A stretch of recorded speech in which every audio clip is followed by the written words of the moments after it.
Hey, what's up, folks? This is Jesse with Keeping It Real Finance, the channel that always has your back and tells it like it is. Well, today's video is going to be what's the deal with Tether. So I gotta say, this video was inspired by a video that Graham Stephan posted just the other day, something about how he lost $2 million in Bitcoin. He was interviewing the Dogecoin millionaire, and then he started talking about Tether and what was going on there and why it scares the hell out of him. Now, I have to admit that Graham usually talks really fast. He tends to lose me and I sort of drift away in thought. But that video did get me inspired and got me thinking, you know, I really need to look into Tether and really see what's going on here and figure it out for myself. So that's what I did today. So I went ahead and did some research. I dug into everything I could find here on Tether, and that is going to be the topic of today's video, is what's going on with Tether, what it means for the market, what the future holds, why you need to know this stuff to be informed. I'll be honest, I didn't know all this stuff about Tether before today, but I learned a lot, and that's what I'm going to be sharing in today's video. All right? So if you enjoyed the video, make sure to hit the like button. Don't forget to subscribe to the channel, and if you click the bell, you'll be made aware whenever I post time-sensitive content just like this. And now, let's get it going.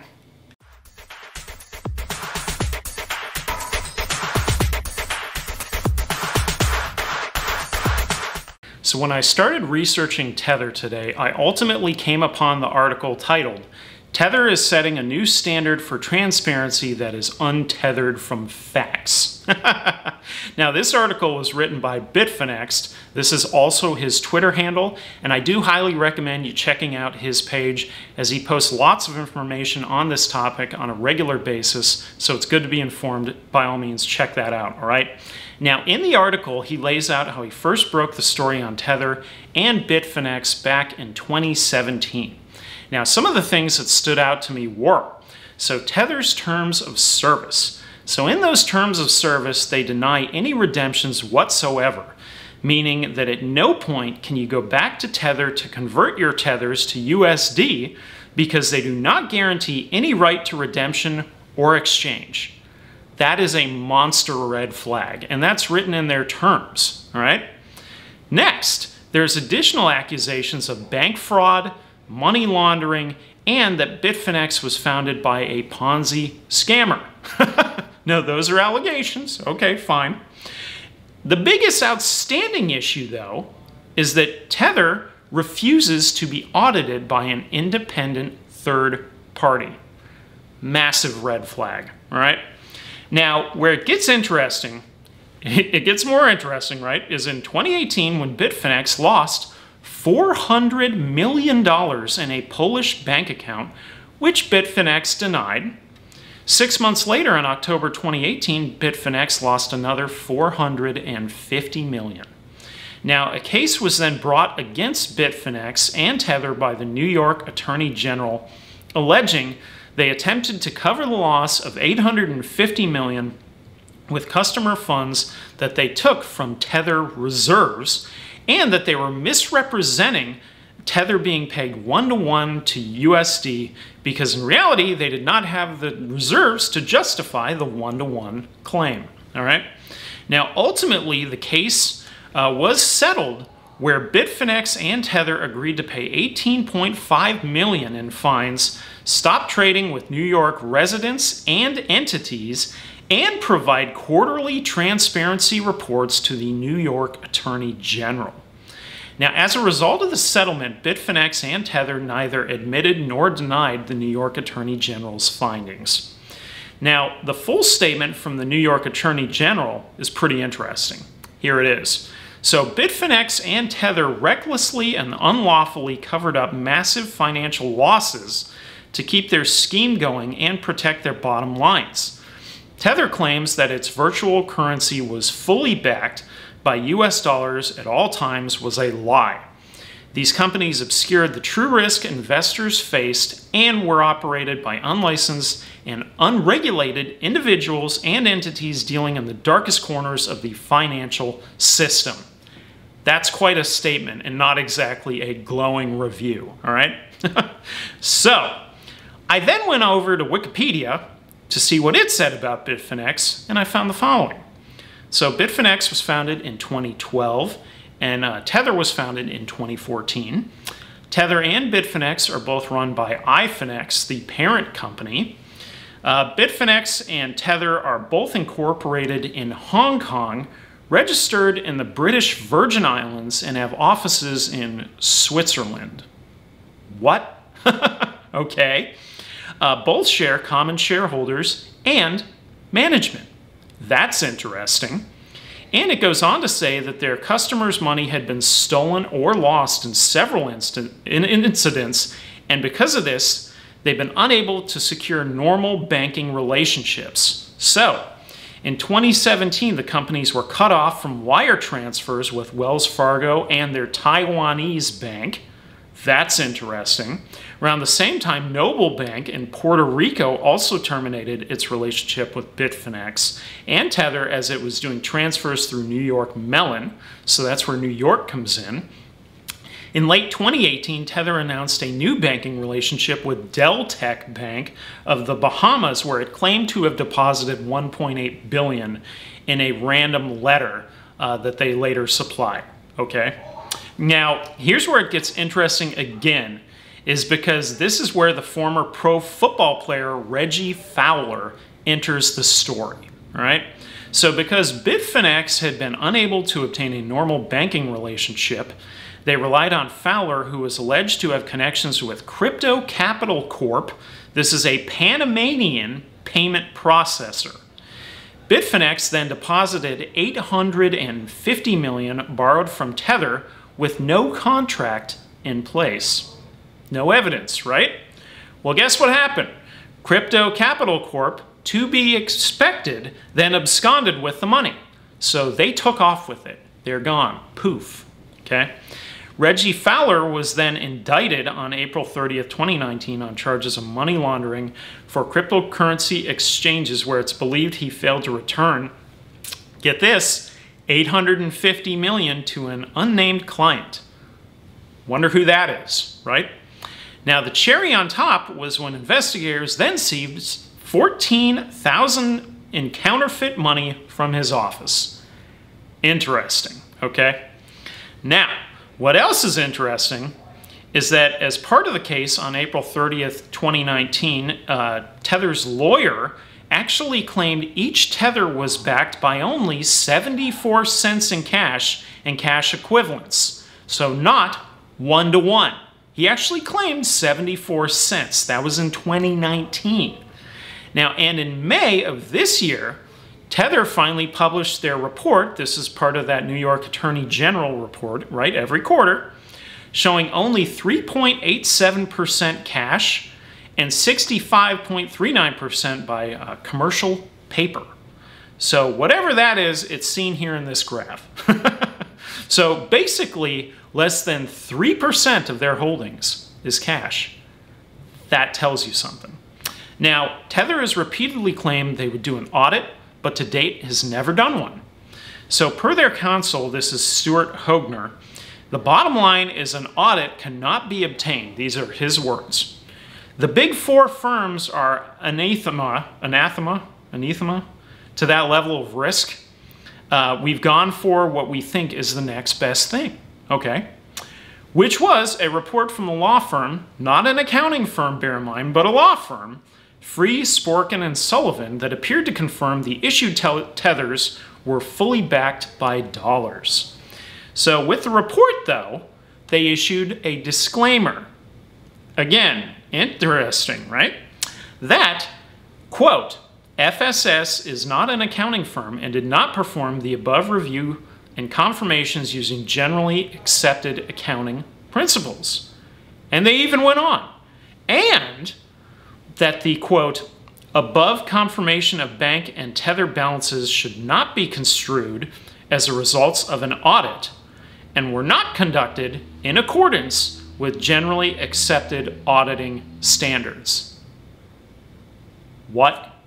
Okay, so basically, they released a statement from a law firm on their behalf, which proved absolutely nothing.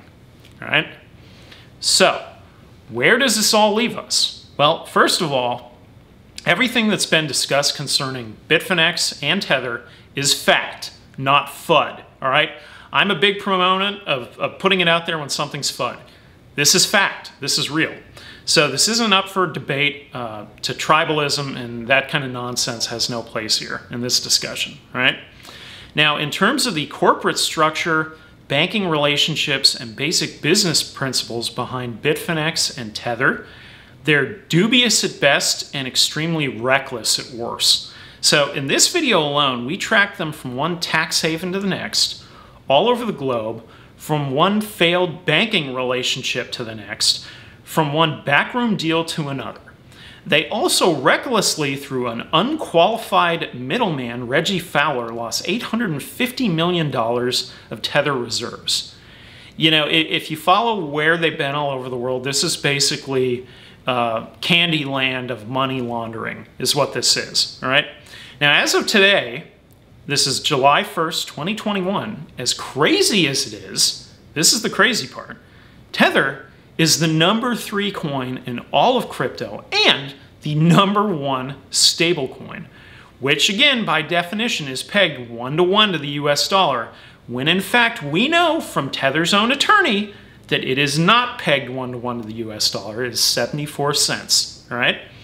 So it also means, and this is the scariest part, that a company valued at $62.4 billion in market cap is incapable of producing an audit.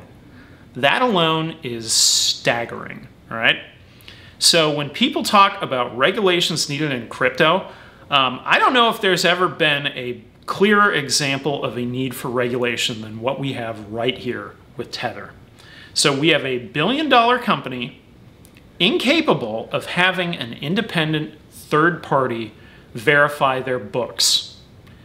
This is reminiscent of Lehman Brothers, of Bernie Madoff, of any other large scam in the history of the stock market. That's kind of along these exact same lines. So when you have nothing to hide, the truth will set you free. Whereas if you have something to hide, the truth will expose you for what you are, a misrepresentation. Now, the biggest problem I have here is that Tether has proliferated the crypto market as we know it today. I personally own multiple coins that are paired with USDT. My PDEX is paired, my Telcoin is paired, my Fetch is paired. They're all paired, right? So Tether is everywhere. Now, what this also means is that if one Tether is not $1 US, then our entire market isn't being valued accurately. So essentially, it could be overvalued by 26%, if not a heck of a lot more than that, right? So ultimately, Bitfinex and Tether don't just have one incident, but a track record of multiple incidents over the course of their existence, and have proven poor leadership, bad decision-making, and one shady development after another. So truly, this is what you would call a textbook dumpster fire, folks. That's what this is. Now, in my view, the whole thing needs to be paused and either cleaned up or turned off, all right? So the exchanges and wallets accepting Tether need to do a much better job protecting their customers and switch those pairs to something else like USDC and other alternative stablecoins that have been audited by an independent third party. So I'm referring to KuCoin here in particular because just about every single thing on the exchange is paired with USDT, all right? Now, they need to pause all Tether transactions until it's fully audited, and then we can talk about moving forward, right?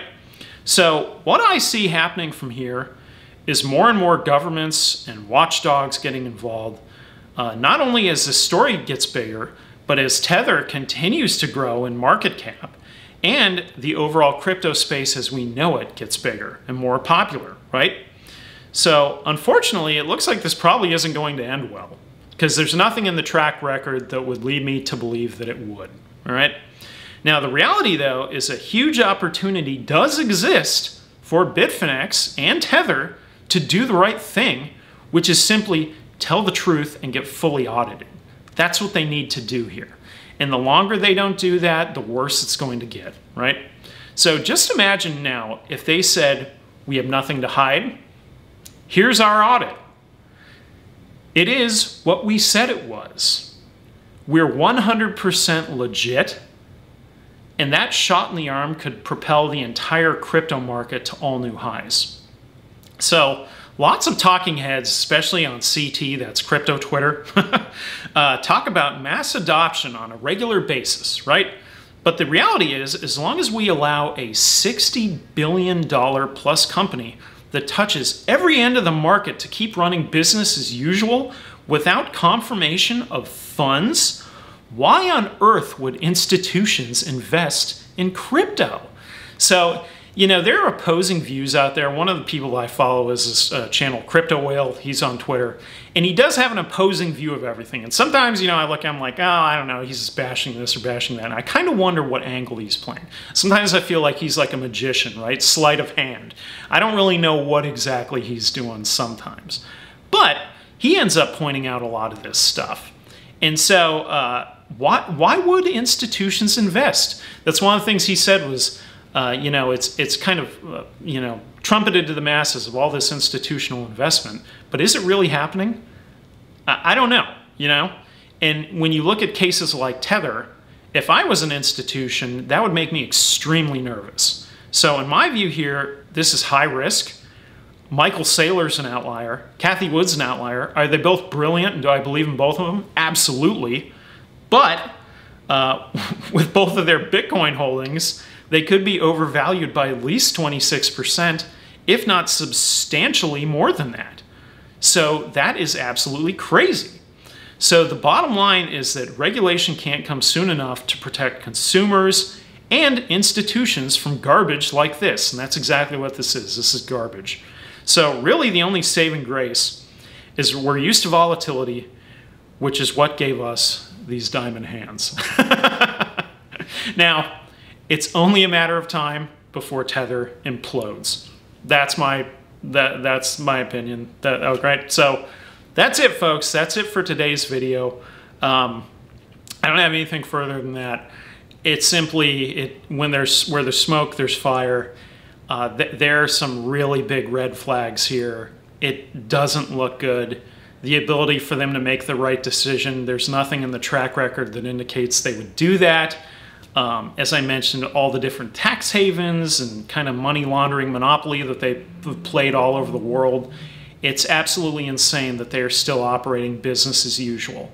And what I think is going to happen, kind of like just recently with Binance being shut down in Ontario, Japan, the UK watchdog getting on them, why wouldn't all those same watchdogs get onto Tether? Tether is doing far more here bad that Binance ever did. And with Binance, I actually believe in the leadership there. I think CZ is doing a fantastic job. I think he's trying to do what he can, where he can, right? But in terms of Tether, I am not convinced here. So this isn't good. Now I know why it scared the hell out of Graham. It's scaring the hell out of me. I think it's a problem. Do I think it could tank the whole market and drive us into crypto winter? Yeah, it probably could. Do I think it's the end of crypto? No, not at all. We do have other stable coins that are legit projects that are fully audited, which is what you have to do when you're talking about finance. So this is really shady dealings. It's just not good. So the bottom line here is if you're thinking of investing in a coin that's paired with Tether, think twice. As I mentioned, I'm looking back at the ones that I have with Tether. I don't know how far I'm going to expand my positions that I have. Previously, I wanted to expand them big time. Now I'm a little hesitant, all right? So I think Tether needs to tell the truth, and they need to be audited. And whatever comes out of that audit, let the cards fall where they may. But basically, we're at the point in the poker game where we've called, and they're not showing their hand. So we've got a huge problem, all right? So that's it for today's video. I hope you enjoyed it. If you did, make sure to hit the like button. Don't forget that I am also on Twitter at KIR Finance, where you can find me tweeting and retweeting on a regular basis. And for a friendly reminder, this is Jesse with Keeping It Real Finance, the channel that always has your back and tells it like it is. And I will see you on the next one. Later.